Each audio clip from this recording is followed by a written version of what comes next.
You're listening to Systemic, a podcast about race. I'm Dan Kimbrough, your host, a content creator, educator, diversity and inclusion advocate, and father.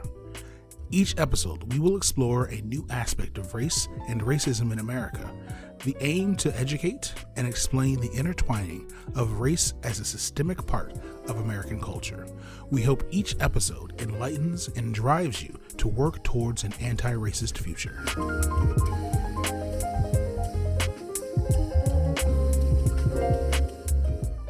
This isn't us. Hatred has no place here. That's not the America that I know. Yeah, it is the America that you know. The problem is that it's not the America you're willing to accept. America is founded on racism. All right? Discrimination and oppression are woven into the fabric of this country. From the first slave to George Floyd, that's who America is. And until we're really willing to accept that America is a racist country, we can't begin to move forward. And so what I want to do is take us backwards. If we start in 1618 and the original Great Migration, which is really the Great Theft, right? The New World goes from 450 to 4,000 people. And America, is what it's known to become, is this new world. And we have all these people here, but the mortality rate is extremely high. There's disease, there's malnutrition, there's resistance from Native Americans because we stole their land. All of these things are happening, and the colonies are in need of laborers. And so in 1619, the first kidnapped and enslaved Africans are brought to Jamestown, Virginia. And when they were brought here, they were considered indentured servants, as were most slaves throughout the world. And what that meant is that after 7 years, that they were going to be set free, but also they were supposed to be given adequate shelter and food. And so when we talk about this idea of slavery existed before the New World in America, every place has had slavery, they have. But slavery had rules, and those who were in charge had to follow these rules. Most countries actually have in place laws that protect slaves or indentured servants because they're considered human. And so in America, that's how things started in 1619. And so this meant that these slaves were eventually going to go free. It also meant that if an enslaved woman had a child with a man who wasn't a slave, that child was born free. Okay? And so originally there were African slaves, but there were also Irish and Scottish and English and German, many of whom agreed to indentured servitude to pay off their debt for passage to the New World. And so, yes, there were other slaves who existed. There were other cultures who were enslaved or indentured servants. But in 1630, the status of Africans began changing from indentured servants to chattel slaves.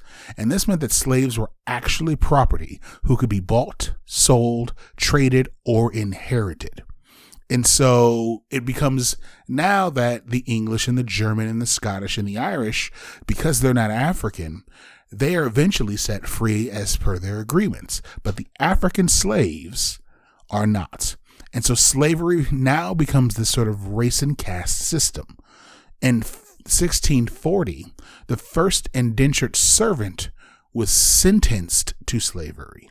And so now you've gone from having indentured servants who eventually would be allowed to be free to actual slaves. In 1641, Massachusetts is the first colony to legally recognize slavery. And of course, others were soon to follow. In 1650, Negroes weren't allowed to have arms or ammunition. So, we've brought you here, we've lied about the terms in which you were brought here, and changed it so that you will no longer become free, and we've taken away the means for you to actually defend yourself. In 1656, Virginia codifies chattel slavery. 1662, Virginia adopts a policy called Partus Sequitur Ventrum, which meant now a child's status comes from their mother. And that's big. Think about how most cultures exist. You inherit what your father has, correct? Well, not anymore. So this meant that if the English or other men were to rape a slave and that slave had a child, that child is also a slave. So there's no need to worry about claiming them, but there's also no need to worry about this child growing up and inheriting your land. See, we're stopping inheritance already. 1667, Virginia argues that baptism no longer counts for the means of becoming free.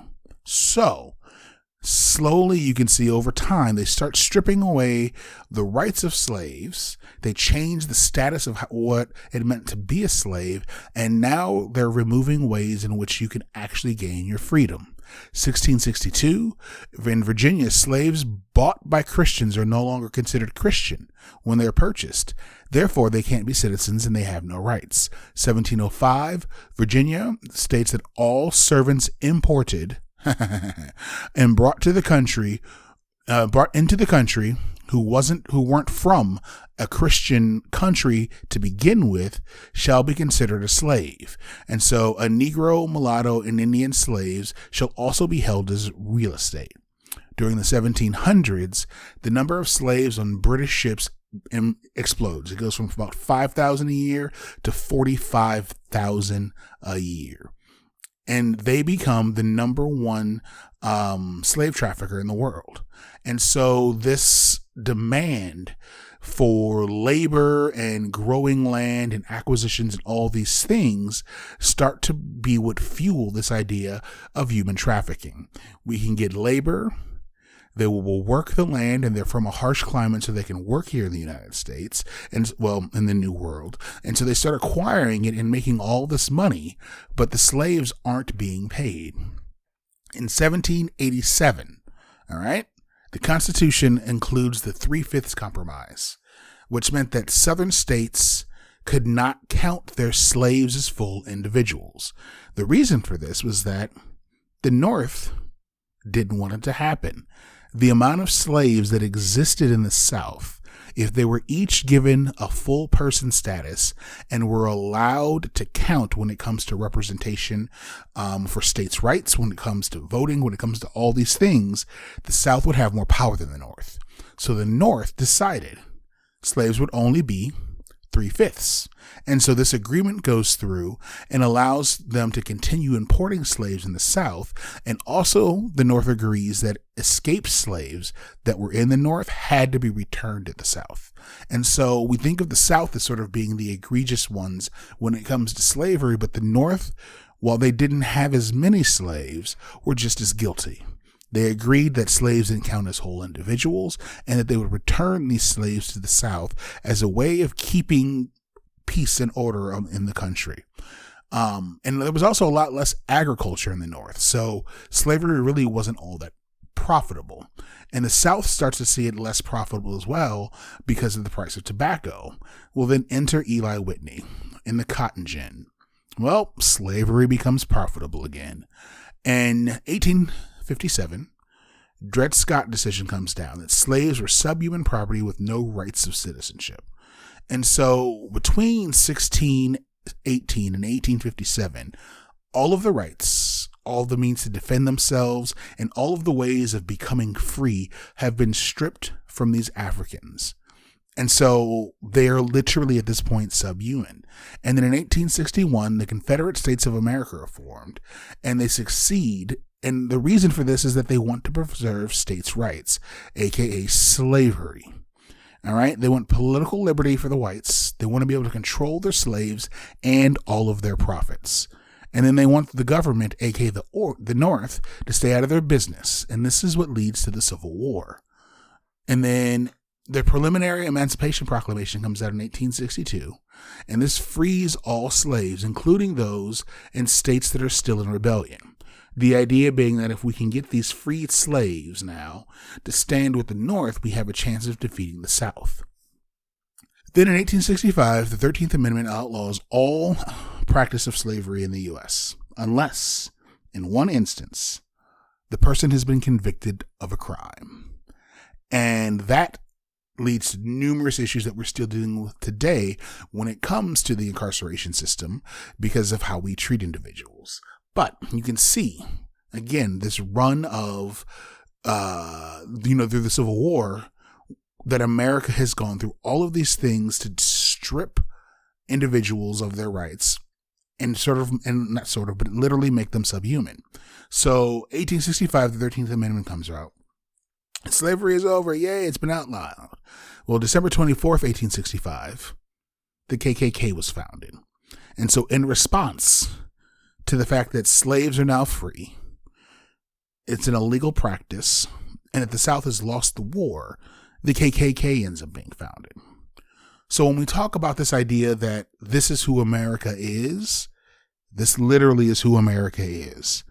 For the first 250 years of this country, there was this steady removal of rights and degradation of Africans and what becomes African Americans. Once that freedom is finally granted, the response is to form the KKK. And I could go on, and maybe I will in another episode, but you can see here that this is America. From the moment that the first settlers arrived and started importing, which I love that that's still phrased that way, Africans from Africa, it's been all about how do we control them, how do we make them a commodity, and how do we use them as a political commodity. And that's what it is. And so this idea that America is better than this, that America isn't the people we see walking down the streets of Charleston or storming the Capitol, that that's not the America that you know, it is the America that you know. And we have to get to a point that we accept that. Because if we can't accept that that is truly who America is, we can't change that. And that's who America will continue to be. Thanks for listening. Systemic is a production of Park Multimedia. Thank you for taking the time to listen, and remember, to solve any problem, you have to first acknowledge that it exists.